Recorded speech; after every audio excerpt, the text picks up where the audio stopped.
Él no era hombre de campo. Con respecto a este primer reportaje, debo decir que los transmití días después directamente por la Radio Rebelde.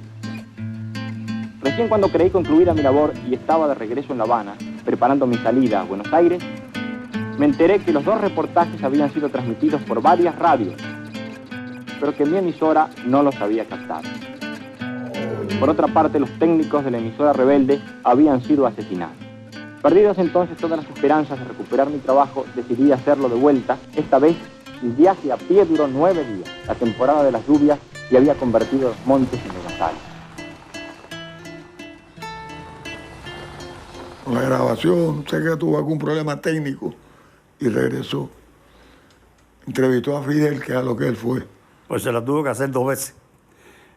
Creó un estado de opinión favorable a Mazzetti por parte de Fidel. Conocí por fin a Fidel Castro. Yo estaba durmiendo o tratando de dormir. La luz de una linterna me enfocó directamente la cara y una voz afónica pero un poco infantil dijo: déjalo dormir, luego hablaré con él. Pegué un salto y corrí. Era la de un hombrón de cerca de 2 metros de altura y más de 100 kilos de peso, con una enmarañada barba puntiaguda.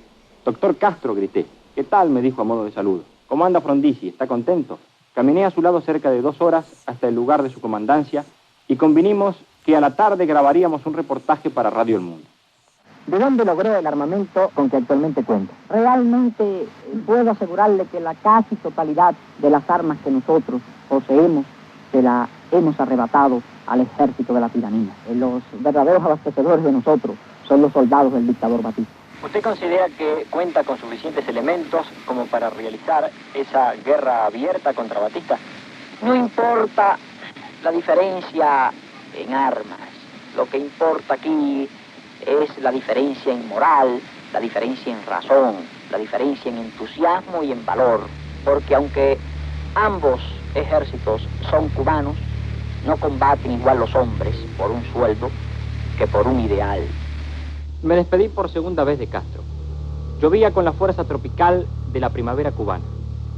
Adiós, Che Mazzetti, me dijo. Pero me parece que nos vamos a encontrar otra vez. No va a poder salir. Fidel, cuando se da cuenta de cómo era Mazzetti, no se limita entonces a tratarlo como un periodista. Empieza a tratarlo como un hombre de su confianza. Y él se convierte desde la sierra en ya más que un periodista, un hombre de la Revolución Cubana. El reportaje sensacional había quedado relegado a un segundo término. Lo más importante era demostrar que pese a todo el formidable aparato de represión, siempre el periodista libre está en condiciones de ganar la batalla. Lo cierto es que rápidamente logré escapar para Buenos Aires con mis rollos grabados y mi material fotográfico. Al salir de Cuba con su pasaporte rudimentariamente falsificado, Mazzetti tuvo la sensación de que volvía al mundo de los que lloran y dejaba atrás el mundo de los que luchan. Esa tajante división iba a decidir su vida, precipitar su muerte. Había pensado mucho en ese instante. Creí que una vez en el avión, sin policías secretos cubanos ni miembros del FBI debajo de las alfombras, me sentiría alegre. Pero no fue así. Sentí una extraña e injustificada, pero firme sensación de que desertaba. Dejaba detrás mío a centenares de hombres y mujeres combatientes que habían llegado a ser mis amigos.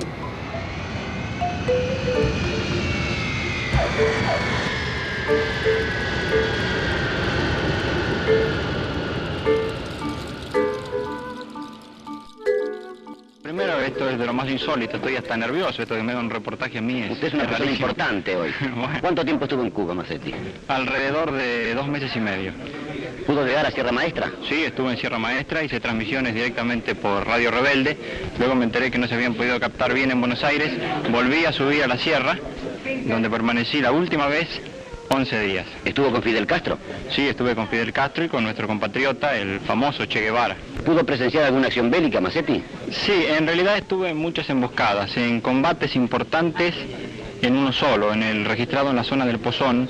Ahí estuvo conmigo un periodista ecuatoriano, Carlos Bastidas, que semanas después fue muerto en La Habana. Le pegaron un tiro. Radio El Mundo de Buenos Aires. Jorge Ricardo Masetti continuará el ciclo de 4 transmisiones extraordinarias. Este joven periodista argentino, a quien corresponde el mérito grande de haber visitado en 2 oportunidades el reducto de Fidel Castro en Sierra Maestra, nos contará algo de lo mucho que ha visto y observado. Y empezó cuando le cortaron los artículos tanto en el diario como en la radio. Empezó a dar conferencias en las facultades. Todo eso le valió situaciones muy graves. Yo estaba con él una noche de Navidad que veníamos de festejar en la casa de mi hermana la Navidad. Él me llevaba para mi casa y me acuerdo que íbamos en un taxi, nunca me lo voy a olvidar. Un coche nos cerró el paso, bajaron 2 personas, una de ellas le puso una pistola en la cabeza a Jorge y le dijo: déjate de seguir haciendo pavadas porque vamos a terminar con tu vida.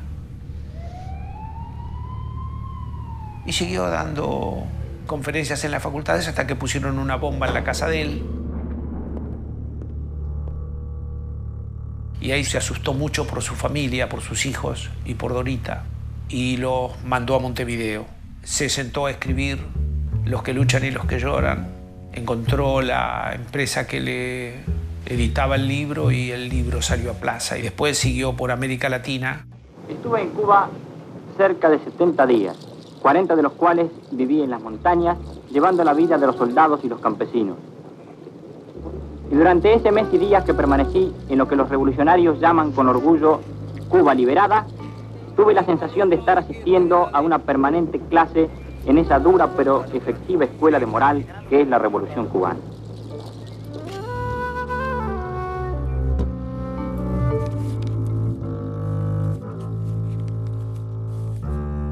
Hay quienes plantean que a partir de tu experiencia en Cuba viviste la gran transformación.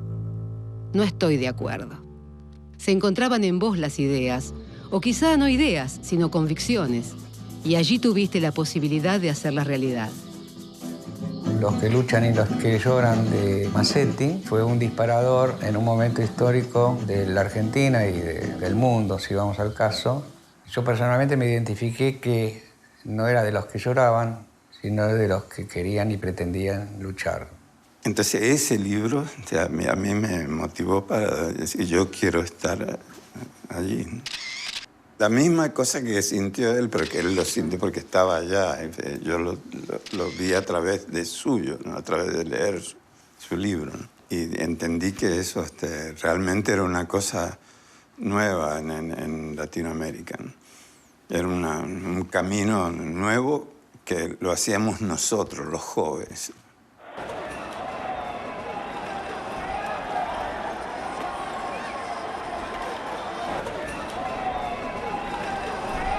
El espectáculo era insólito.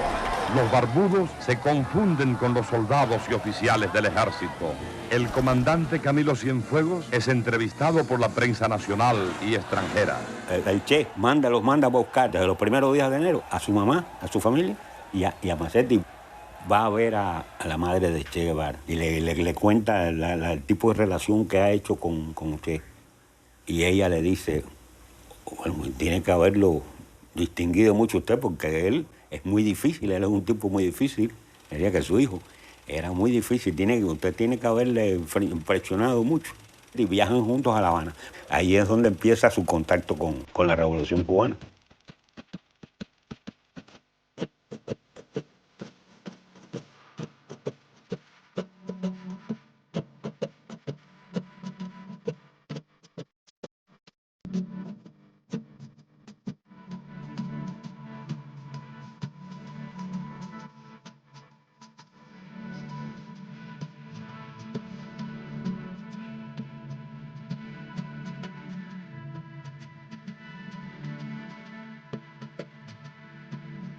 Entonces viajamos a Cuba, aquel enero del 59, con el triunfo de la Revolución, invitados por el Che, donde pudiste plasmar tu gran proyecto periodístico, la agencia de noticias Prensa Latina.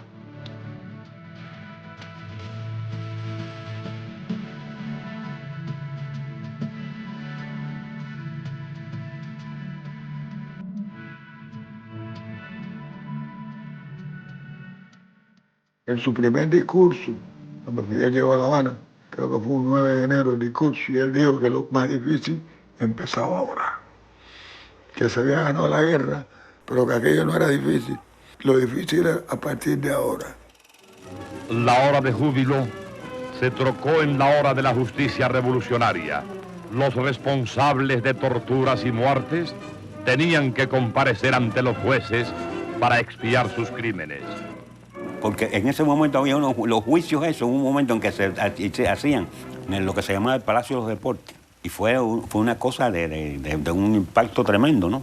Eran los torturadores y los asesinos. Y entonces venían los que habían sido torturados, los que habían sido asesinados, los que habían matado a los padres, y los denunciaban.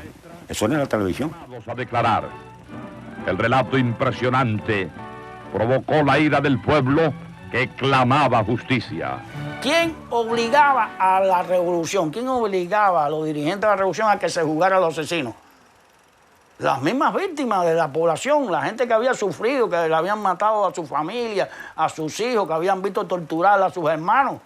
Increíblemente, porque en momentos como ese en que se produce un cambio de estructura tan fuerte como representó la Revolución Cubana, se escapan los mecanismos de orden público y de orden social, y a veces es imposible controlar a la gente y salen pasiones bajas y de todo, como conocemos. Pero no fue el caso de Cuba. Aquí nadie se tomó la justicia por su cuenta. Y trajimos cientos de periodistas extranjeros para que vieran los juicios. Hubo que suspenderlo porque la prensa internacional la cogió diciendo que eso era un circo. Y dijeron que habíamos asesinado a los criminales de guerra, eso que nosotros pasamos por las armas. Había que contrarrestar eso. La Operación Verdad. Cerca de 1 millón de ciudadanos acuden frente al Palacio Presidencial para respaldar las ejecuciones de los criminales de guerra. En el mes de febrero del 59 el gobierno cubano hizo la llamada Operación Verdad e invitó a un centenar de periodistas. Y al individuo que pusieron a organizar eso, esa fue la primera tarea de Macetti, con la revolución ya en el poder, dirigir y organizar lo que se llamó la Operación Verdad. O sea, contrarrestar esa campaña. Nuestro nombre ha sido presentado como el nombre de un asesino ante los pueblos de América. Hasta ese pueblo han llegado las agencias a engañarlo y a hacerle creer que nosotros somos algo peor que Trujillo, algo peor que Somoza. Que los mismos agentes y reporteros que escribieron que yo había muerto al desembarcar en el Granma estén realizando desde aquí mismo esa campaña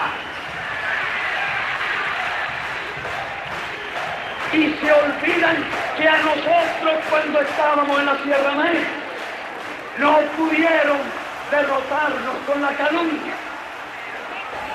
Muchos de estos compañeros nuestros, digo compañeros porque uno era amigo de ellos, como Rogelio García Lupo, por supuesto un Macetti y un Rodolfo Walsh, son atraídos por esa revolución cubana y marchan allá a trabajar con esa revolución cubana. Van a ser hombres muy necesarios en esos principios de la revolución, que demuestra a las pocas semanas que no está por el imperialismo norteamericano, que no está con ningún imperialismo, sino que están a favor del socialismo. Y lo dicen claramente. Colonialismo e imperialismo es explotación más mentira. Y por eso los imperialistas y los colonialistas tienen agencias cablegráficas, tienen cadenas de periódicos, cadenas de estaciones de radio, cadenas de televisión, pandillas de escritores mercenarios. Eran casi $300.000 al mes para casi 50 medios y líderes de opinión periodísticos. Y le recibían mensualmente esa cantidad de dinero, que eran casi 3 millones de pesos al año. Batista de esa manera sobornaba a la prensa. nosotros éramos conscientes de cómo la verdad se estaba ocultando por los medios de prensa, no solamente los internacionales, sino la mayoría de los medios nacionales en cada uno de los países, como ocurre todavía en el mundo, como ocurre crecientemente en el mundo. Todo eso se acabó. Todo eso se acabó en Cuba y los directores de los medios se fueron. Formaba parte de la política de aislamiento de Cuba. O sea, se fueron del país. Y entonces hubo que reestructurar el sistema de prensa en Cuba. Y esa era precisamente la idea central de Prensa Latina, quebrar. A comienzos de 1959, llamado por la Revolución Triunfante, crea la primera agencia latinoamericana de noticias que consigue inquietar a los monopolios informativos. En ocasión de que se fundara Prensa Latina, el poeta chileno Pablo Neruda dijo lo siguiente: monopolizar cobre es malo. Monopolizar petróleo, café, barcos, trigo, peor. Monopolizar noticias es crimen. Ya hemos sufrido bastante. Nos han informado la fuerza de la manera de vivir norteamericana. Queremos noticias del mundo entero, sobre todo de nuestros hermanos países de América. Ustedes son la primera ventana que dejará entrar aire. Respiremos.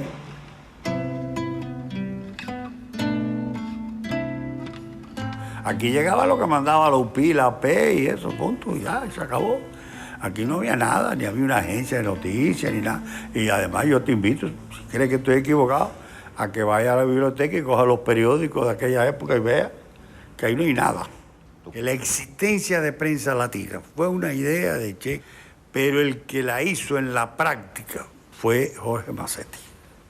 El que concibió la Prensa Latina.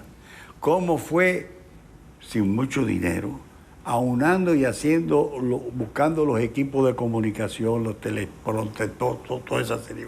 Era un tipo muy emprendedor, muy entusiasta, que transmitía mucho dinamismo.